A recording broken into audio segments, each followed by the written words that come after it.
Bismillahirrahmanirrahim. Assalamualaikum warahmatullahi wabarakatuh. Alhamdulillah malam hari ini bisa hadir di sini bersama teman-teman sekalian dan kita betul-betul mendapat rahmat dari Allah. Ada tamu dari Turki yang membuat pertemuan kita pada malam hari ini menjadi lebih bermakna. Seperti dikatakan Cak Anung tadi, saya ingin sedikit berbicara mengenai apa yang dialami oleh umat Islam sekarang ini, terutama kita ini sedang diobok-obok, dipecah belah. Ya, kalau orang luar mencah belah itu ya biasa, kita tidak bisa protes mereka. Tapi yang menjadi soal kan kita sendiri. Ya, kita sendiri yang sepertinya mengobok-obok diri kita sendiri, ya, dan merasa nikmat dipecah belah, bermusuhan satu sama lain tentang hal-hal yang sebenarnya kita tidak terlalu paham. Saya akan berangkat dari sejarah saja. Ya. Pertama, soal perbedaan pendapat itu kalau jamaah amanya saya kira sudah pahamlah. Ya. Masalah-masalah yang sifatnya usul maupun furu' ya dalam agama, itu kita sudah biasa di sini dengan bermacam-macam perbedaan. Dan perbedaan itu memang kalau saya boleh mengatakan ya fitrah manusia. Karena manusia itu diciptakan unik. Setiap orang itu unik. Ya. Kalau rujukan ayatnya bisa kita baca surat Al-Hujurat yang sering kita baca juga. Inna khalaqnakum min dzakarin wa untha wa ja'alnakum syu'uban wa qabaila. Ya. Syu'uban dzakarin wa unsa itu laki perempuan. Syu'uban wa qabaila sering terjemahkan berbangsa-bangsa dan bersuku-suku. Sebenarnya kalau ditinjau secara mendalam dari sisi bahasa, syu'uban wa qabaila itu tidak selalu berarti bangsa ataupun suku. Ya. Mungkin pada waktu Quran turun itu belum ada yang konsep bangsa seperti yang kita pahami sekarang, belum ada waktu itu. Kalau suku sudah jelas, ya. Jadi waktu itu ya ada etnik, ya, etnik, ya. Kemudian setelah itu suku-suku. Tapi bangsa, konsep bangsa itu kan lahir di zaman-zaman terakhir ini saja, ya. Kalau di segi bahasa syu'uban itu artinya ya berkelompok-kelompok.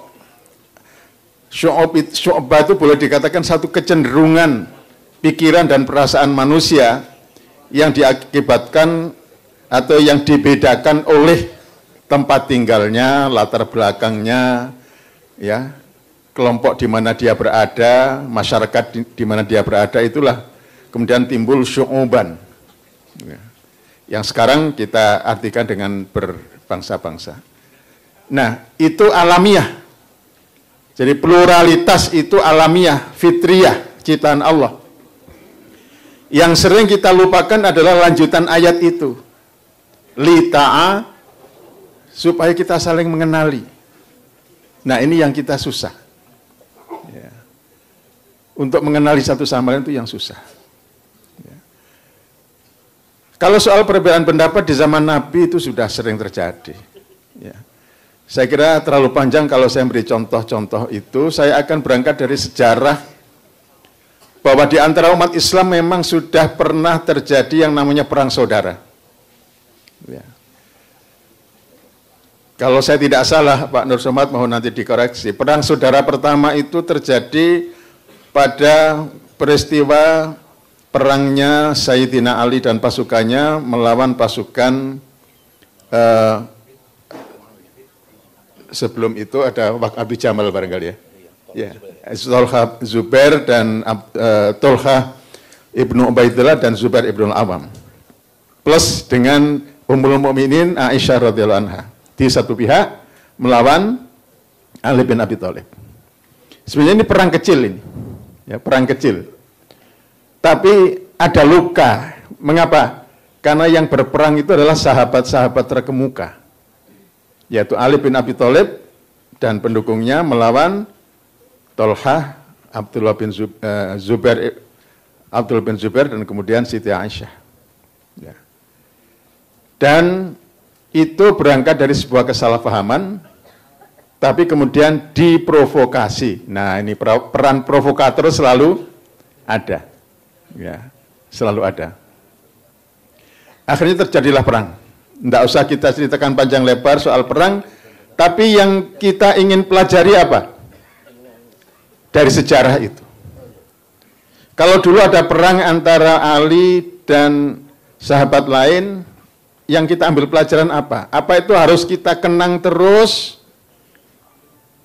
Ya, pendukung Ali zaman sekarang tetap harus dendam melawan kepada pendukung Tolha dan Aisyah.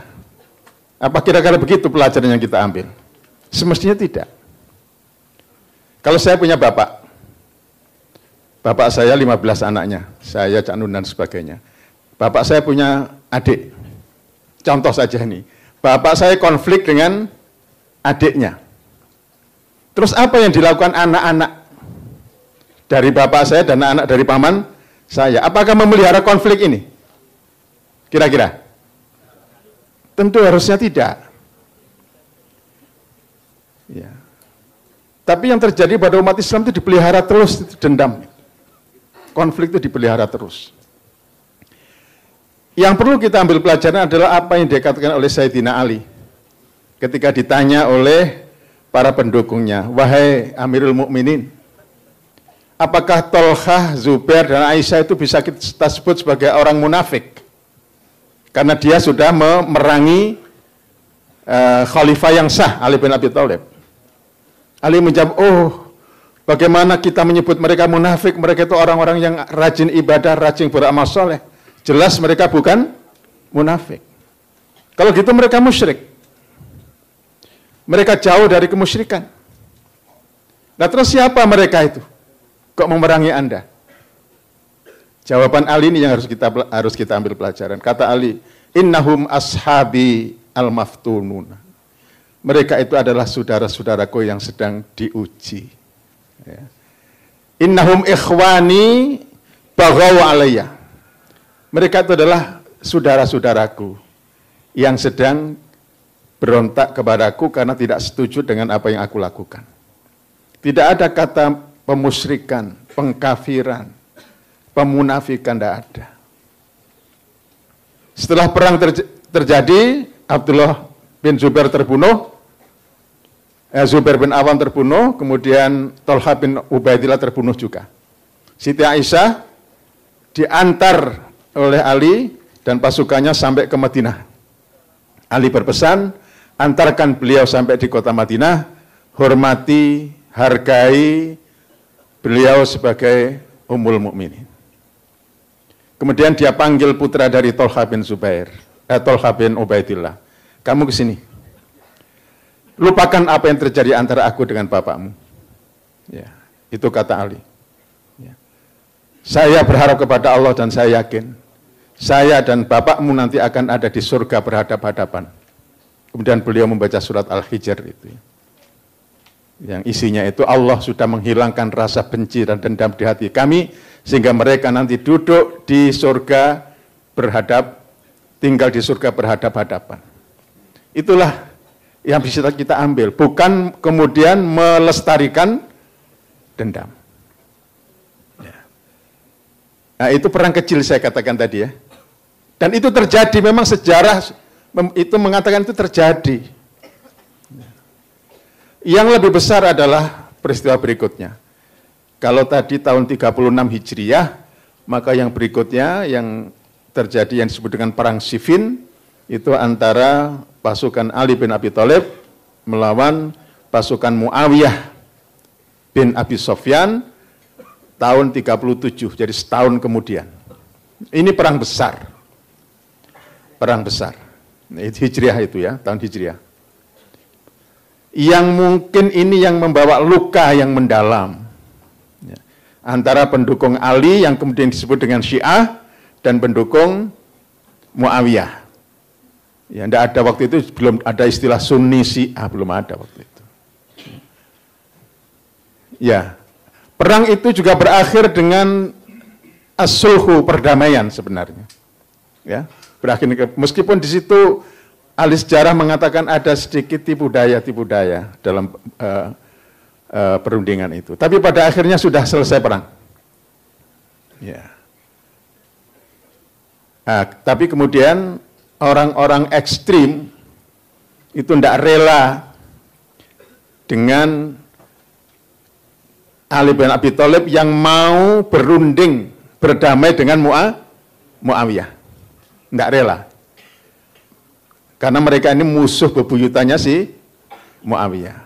Maka kemudian mereka menganggap Ali bin Abi Thalib ini sudah keluar dari Islam. Karena sudah mau berunding dengan musuh Islam. Nah, begitu pandangan mereka. Maka akhirnya mereka merencanakan pembunuhan. Kedua belah pihak. Tapi dilala kersani Gusti Allah, yang terbunuh hanya Ali bin Abi Thalib. Muawiyah tetap hidup dan berkuasa, kemudian membangun yang namanya dinasti Bani Umayyah. Ya. Beberapa tahun kemudian, kalau tadi 37, kalau tidak salah pada tahun 61 Hijriah, itulah terjadi peristiwa yang lebih membakar lagi api dendam di antara pengikut Ali bin Abi Thalib dengan Muawiyah, yaitu peristiwa Karbala.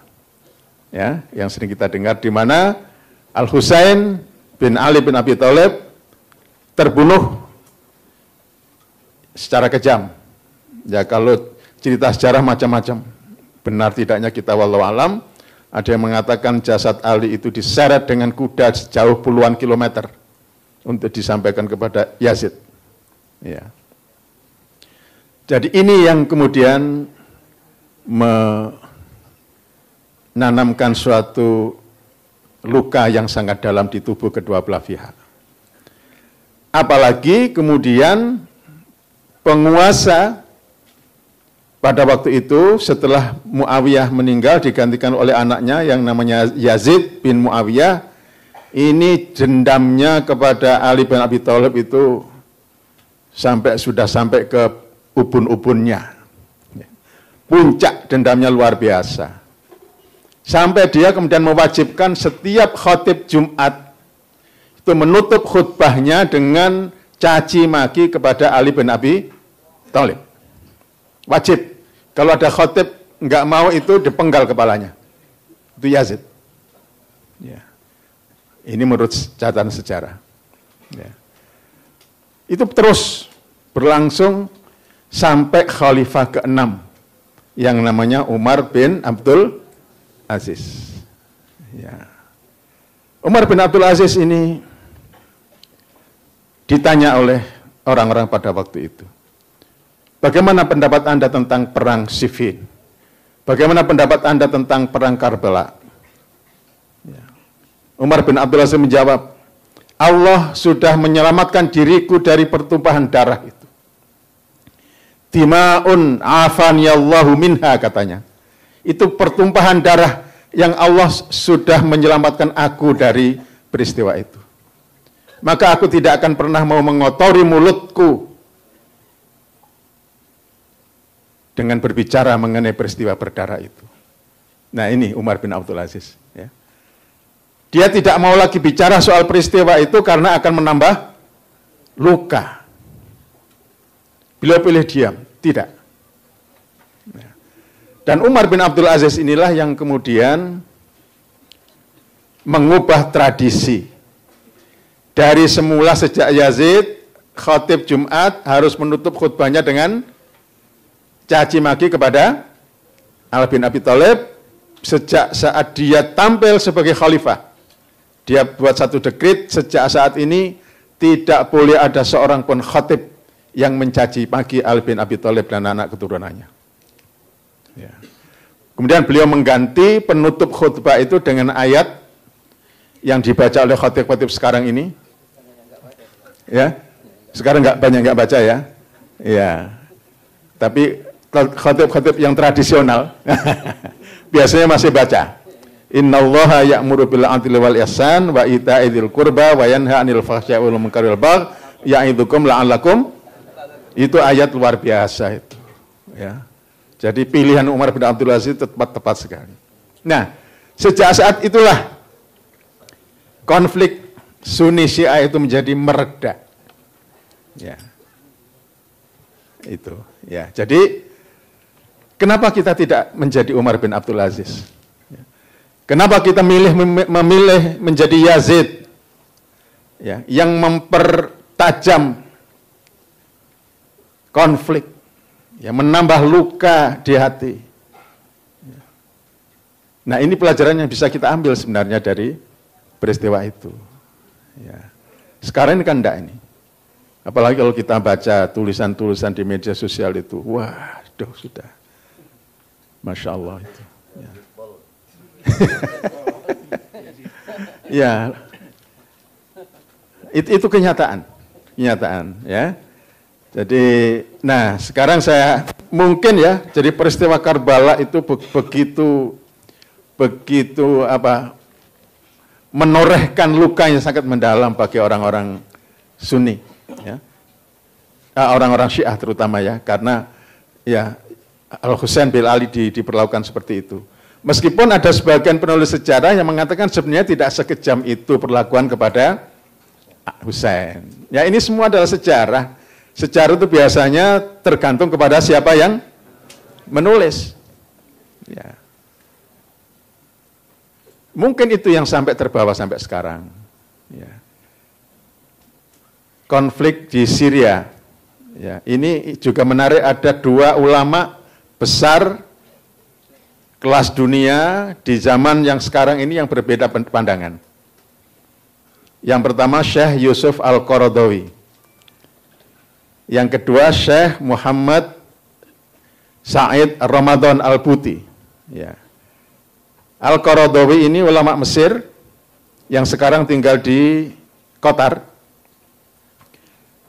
Beliau ini termasuk yang mengecam keras As-Sisi, presiden Mesir sekarang, karena juga sudah bertindak zalim ya kepada bangsanya, sehingga Qaradawi ini juga sudah dihukum mati in absentia.